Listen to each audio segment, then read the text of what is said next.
sont choux. Et c'est madame qui les a dessinés. Et c'est Adèle qui les a cousus, c'est moi qui les ai remplis. Eh bien, si vous voulez, je peux vous acheter du tissu pour en faire d'autres. Oh, bah, plus il y en aura, mieux ça vaudra. C'est une excellente idée, je trouve. Nous pourrons certainement l'utiliser. Mais oui, mon vieux. En tant que voisin, ami, associé, étant comme toi heureusement marié, j'ai cru plus loyal de t'avertir. Merci, mon vieux. Mais occupe-toi des cadeaux à faire à Rita. Je me charge de ceux de Dorothée. Lorsque le matin de Noël, Dorothée verra Rita littéralement éblouissante dans un beau manteau de vison, que risques-tu de penser? Que je suis solvable. Que tu es radin. Voilà l'impression que tu auras. Et ensuite, tu sais ce qui se passera? Bien sûr.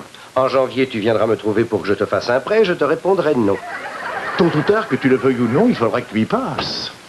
N'insiste pas, Harry. Je n'ai pas les moyens de payer un vison à Dorothée. Un point, c'est tout.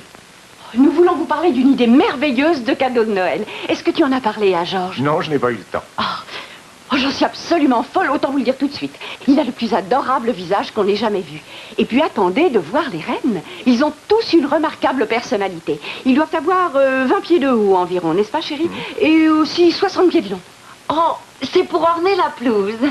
Pour une statue, bien sûr, ça peut paraître exorbitant. Mais quand on pense qu'il y en a pour des années... C'est déjà garanti 10 ans. Et Harry a dit que si vous vouliez mettre moitié-moitié avec nous, on la ferait placer entre nos deux maisons. C'est vrai? Oh. Je ne sais pas combien ça coûte.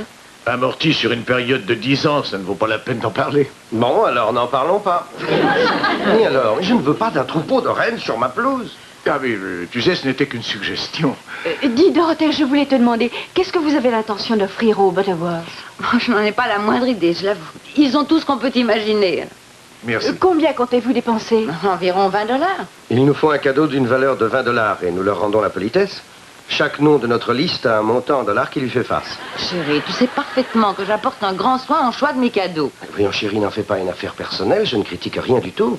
Tout le monde agit de même, d'ailleurs. Tout le monde excepté Adèle. Elle est la seule personne que je connaisse qui ait conservé le vrai esprit de Noël. Et cela, c'est parce qu'elle fait elle-même ses cadeaux. Bah, dites, je suis bien forcée. Autrement, j'aurais pas les moyens. Si vous voulez mon opinion, Noël est une fête pour les enfants. Dis-moi, Harold, que voudrais-tu que le Père Noël t'apporte cette année? Je n'en sais rien. Une nouvelle bicyclette? J'en ai une pour mon anniversaire. Que penserais-tu d'une luge? Oui, je crois qu'une luge serait une bonne idée. Finis ton lait et dis bonsoir maintenant, Harold. Et maman? Bonsoir. Bonne nuit, mon chéri. Bonne nuit. Bonne nuit. Je crois qu'il est temps que nous nous retirions. Quoi, vous partez si tôt, mais vous n'êtes pas pressé. Vous n'avez pas mangé vos biscuits? Je ne fais rien, on va les emporter. Merci infiniment, Dorothée. Je te téléphone demain. À demain au bureau, Georges. D'accord, Bonne nuit, bonsoir. Dorothée. Je me demande ce que tu as bien pu dire à Georges. Tu as vu la tête qu'il faisait? Je lui ai juste suggéré que ma femme serait peut-être le matin de Noël plus belle que la sienne. Oh, Harry, je t'en prie, ne fais pas l'idiot. Oh, qu'est-ce que tu m'offres comme cadeau? Harry, si je devine, tu me diras ce que c'est. Ça, alors, vraiment, c'est un con. Un gamin de son âge qui ne sait pas ce qu'il veut pour Noël. Il y a de quoi faire Mais rêver. Georges Harold est trop grand pour les jouets cette année. Et il est trop jeune encore pour un autre genre de cadeau. Et croyez-moi, il n'est pas gâté pour autant, monsieur B. Et pourquoi devons-nous sacrifier à toutes ces conventions ridicules? Quelle convention? Dépenser, par exemple, plus que nous ne pouvons. Illuminer le salon pour qu'on le voie de la rue. Ce n'est pas ça l'esprit de Noël. Bon, alors Georges, dis-moi ce que tu veux que je fasse. Tu veux me faire plaisir, vraiment? Oui, chérie, tu le sais bien d'ailleurs. Bon, alors écoute. Téléphone à tous les adultes figurant sur notre liste et dis-leur que nous avons décidé de ne pas échanger de cadeaux cette année. Nous donnerons la somme correspondante à l'hôpital pour enfants. Bon, c'est entendu, je le ferai, Georges. Et c'est aussi valable pour toi et moi, Dorothée. Je trouve absolument ridicule que des gens qui ont économisé pendant toute l'année un peu d'argent le retirent de la banque pour aller se ruiner en cadeaux. Non, mais quelle mouche vous pique? Quant à Harold, il trouvera dans sa chaussette des fruits et des noix et puisqu'il en a besoin, un manteau d'hiver. Oh, Si Georges. c'était comme ça, je pourrais lui offrir une boîte de maïs sucré si j'enlève le prix avant. Et pour finir, ne pourrait-on pas avoir un simple repas de Noël autour d'une table au lieu d'un buffet? Mais Georges, nous n'avons pas la place de faire asseoir tellement de monde. Pourquoi dans ce cas ne pas en inviter moins? Mais monsieur, voyons rien que dans votre famille, ils sont 11. Laissez-en 10 et n'invitons que ma mère. Oui, mais monsieur Griffin, depuis qu'il habite la ville, il a pris chaque année son repas de Noël Et avec si lui nous. on l'invite, on est obligé d'avoir Monsieur Sutherland. Ça va de soi, il venait ici avant qu'on ne connaisse monsieur Griffin. Et les Johnson, et les Dorfman. Et puis la tante de madame, la pauvre. Écoutez, ne peut-on louer ou emprunter une plus grande table? Si vous voulez vraiment me faire plaisir, faisons un repas tout simple autour d'une table de famille. Avec moi à un bout qui découperait la dinde, toi président à l'autre bout, Et Harold qui dira les grâces. Vous en faites pas, madame, je m'arrangerai. Bon, entendu, Georges. Sois tranquille, je ferai le minimum d'invitations. Si vraiment c'est comme ça que tu veux que les choses soient faites. Oui, merci. Je crois que c'est maintenant l'heure des nouvelles. Vous savez, si je m'écoutais, ben, je déferais tout le tricot que j'ai commencé. Oui, comme je vous comprends. Ces magnifiques boutons de manchette. J'ai fait mes mises en pli moi-même pendant 3 mois pour les lui offrir. Tant pis. Je lui donnerai pour son anniversaire. Venez, Adèle, on va débarrasser la table. C'est Noël, le temps des cadeaux. Les moins chers, les plus beaux, vous les trouverez chez Joe. Vos pieds sont douloureux après toutes ces courses de Noël. Bientôt Noël, mesdames, la saison des fêtes de famille. Ne courez pas le risque de ne pas avoir une nappe éblouissante pour votre repas de Noël. Messieurs, un bon conseil. Mes chers enfants, dites à votre papa... Mesdames, des cadeaux. Les moins chers et les plus beaux, vous les trouverez chez Joe. Et maintenant, chers téléspectateurs, laissez-nous vous souhaiter un heureux Noël de la part de toute l'équipe. Et à la semaine prochaine. Dites, si vous n'écoutez aucune émission en particulier, je viens d'avoir une idée de génie. Quoi, Adèle? Voilà, j'ai tout d'un coup pensé à une chose que nous devrions faire. On devrait s'asseoir tous les 4 dans le salon pendant que Monsieur B nous lirait un conte de Noël par Charles Dickens. Qu'en pensez-vous? Celui dans lequel il est question de ce bonhomme mesquin et près de ses sous d'un jeune garçon et de l'esprit de Noël. Vous trouvez pas que c'est une bonne idée? J'ai écouté l'histoire cet après-midi à la télévision. Je l'ai entendue si souvent que je pourrais la réciter de bout en bout à l'envers. Votre idée était excellente, Adèle, mais je vous avoue que... Je regrette, Adèle, mais votre propagande me semble être tombée dans l'oreille de sourd.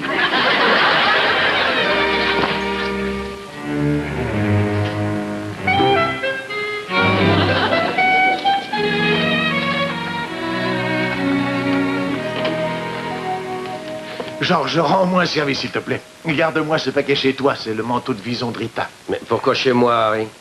Mon épouse détecte un paquet à 30 pas et devine aussitôt ce qu'il y a à l'intérieur. Ses yeux sont des rayons X. Et si elle ne devine pas, eh bien, elle agite, secoue et remue en tous sens. Et comme ultime ressource, elle plante le doigt dans l'emballage. Oui, et je voudrais vraiment que ça soit une surprise. J'ai déjà un énorme flacon de parfum que je lui donnerai d'abord, de sorte qu'elle n'attendra rien d'autre. Bon, je dirai à Dorothée de le cacher quelque part. Ah!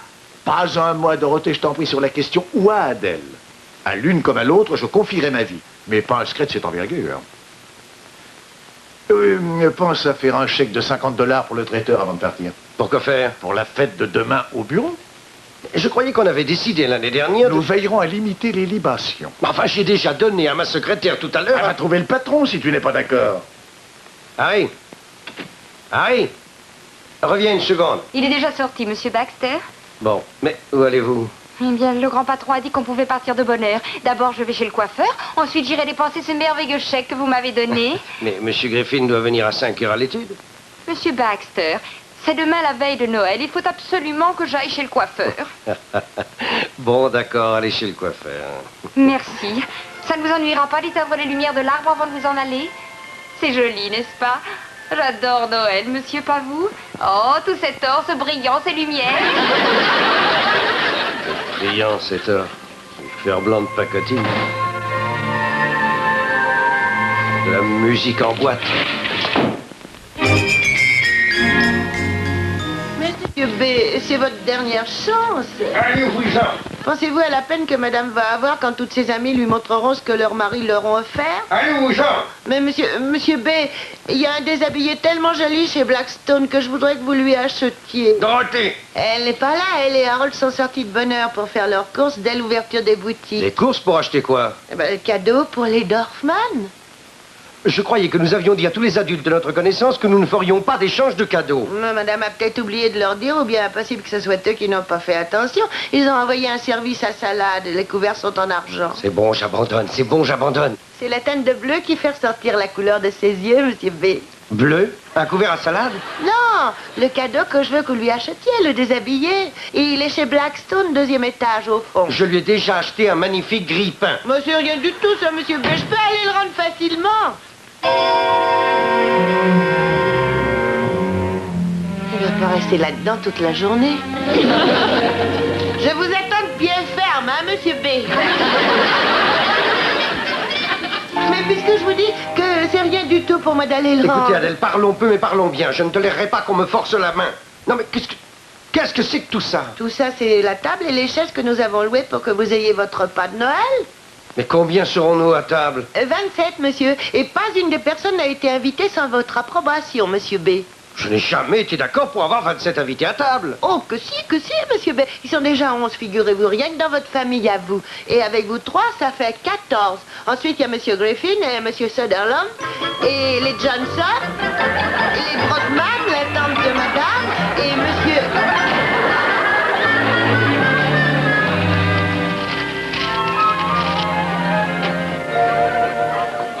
Je vous apporte des sandwichs et des biscuits, monsieur Baxter. Je sais bien qu'il est encore très tôt, mais ils filent terriblement vite. Les petits biscuits, c'est moi qui les ai faits.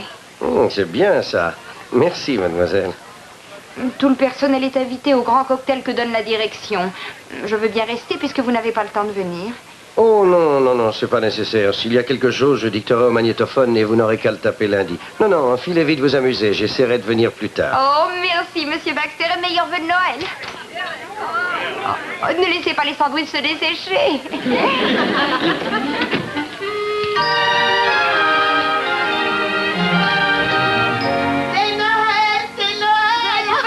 Électrique, Adèle. J'ai trouvé beaucoup mieux que ça, regardez. Oh, qu'est-ce que c'est? Ça a l'air plus lourd qu'à déshabiller, dites donc. Oh, est-ce qu'il y a une carte? J'ai l'impression que vous allez pouvoir ressortir les boutons de manchette. Non, ne le déchirez pas. Non, tenez-le bien. Je vais le faire glisser. Là, vous tenez. Allez, encore un peu et ça ira. Là.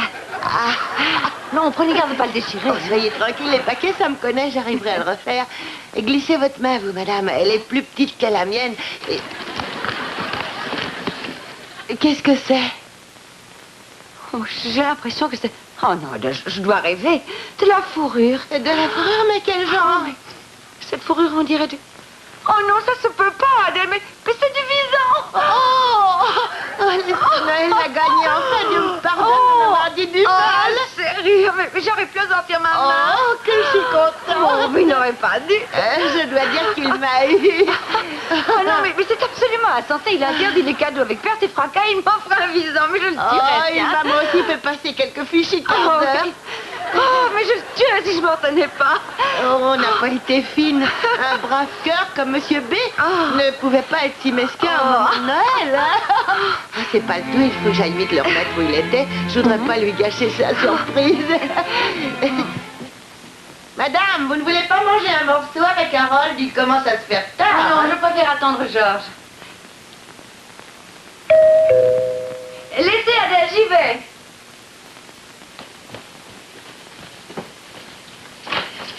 Heureux Noël. Joyeux Noël à la plus belle. Rita est avec vous? Non, je reviens de la fête du bureau. Georges est là? Ah non, pas encore. Et ça a bien marché, cette grande fête? Ça se voit beaucoup. Oh, juste un petit rien. Ah, Adèle, joyeux Noël. J'aurais voulu voir Georges, il doit rentrer souper. Ah oui, d'une minute à l'autre. Je ferais peut-être mieux de ne pas l'attendre. Nous voulons, Rita et moi, nous offrir nos cadeaux ce soir et j'ai encore à écrire la carte. Vous ne sauriez pas où il est, ce paquet que j'ai dit à Georges de me garder jusqu'à Noël? Un paquet à Georges? Pour Rita. Un paquet sans carte? Oui, je l'avais confié à Georges pour que Rita n'ait pas la tentation de l'ouvrir. Il avait quelle taille? Environ cette longueur. Et il pouvait peser 4 livres, peut-être. Oui, environ. Enveloppé dans un papier d'emballage bleu avec un ruban doré. C'est ça, oui. Oui, je crois que je sais où Georges l'a rangé. Je vais y aller. Non, j'y vais à tête. Joyeux Noël! Joyeux Noël, monsieur.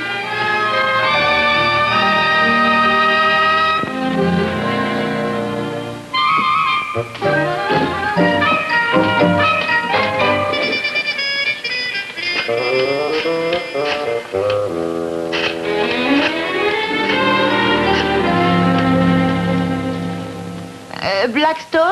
Allô, je veux le 2e étage, la lingerie. Joyeux Noël également. Oui, je vous remercie. Et dites-moi une chose. J'ai vu un déshabillé bleu ciel l'autre jour à votre rayon, avec des manches longues et un motif de dentelle devant. Il coûtait, je m'en souviens, 98 $. Vous voyez ce que je veux dire? Vous l'avez encore? Ah, oui, taille 8. Voilà, c'est un cadeau que je veux faire à quelqu'un et je veux qu'on mette sur la carte de la part du Père Noël, sans que mon nom soit mentionné surtout. Et il faut absolument qu'il soit livré dès la première heure demain matin. Mais il va y avoir un petit ennui, je n'ai pas de compte du tout chez vous. Oui, bien sûr, mais j'habite cette ville depuis plus de 20 ans. Je comprends. Bon, d'accord, très bien. Le service de crédit, passez-le-moi. Merci, joyeux Noël. Dites-moi, je m'appelle Adèle Brown. J'ai un gros problème.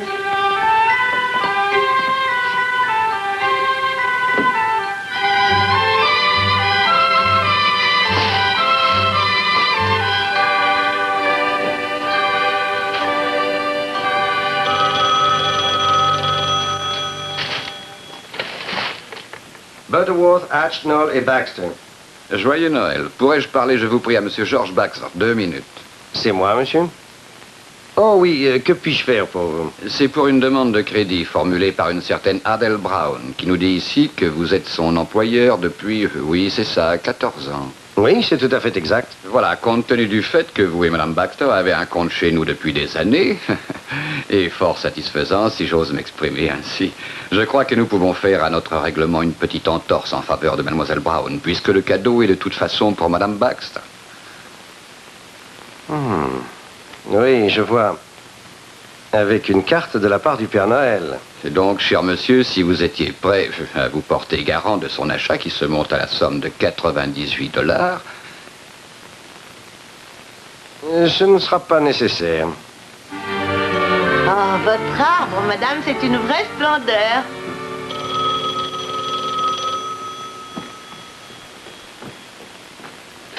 Allô, résidence Baxter? Oui? Ah. Qui est-ce, Georges? Non, c'est pour moi, madame. Oui, je vois. Merci d'avoir essayé. Oui, joyeux Noël, merci. Je n'arrive pas à comprendre pourquoi Georges est si en retard. Je peux appeler son bureau si vous voulez. Oh non, voyons Adèle. Qu'est-ce que vous pariez qu'il va être là dans 2 secondes? Joyeux Noël! Je suis là, Georges. Désolé d'être si en retard. J'ai dû m'arrêter chez Blackstone. Harold est endormi? Oh, depuis des heures, oui.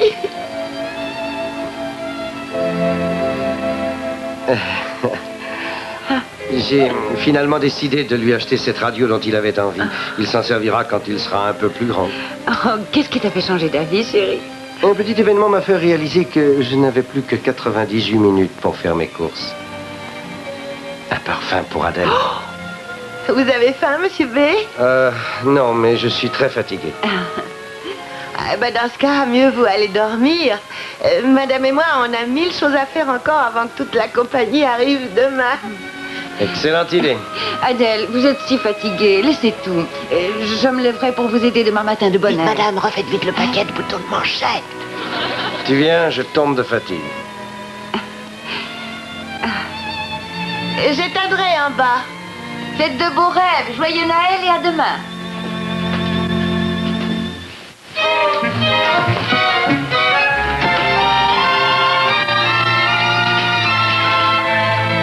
Déshabillé, ça.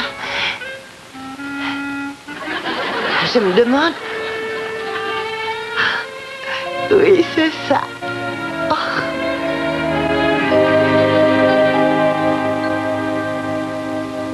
Mon beau sapin, roi des forêts, que j'aime ta verdure, quand par l'hiver, bois et guérets sont dépouillés de leurs attraits.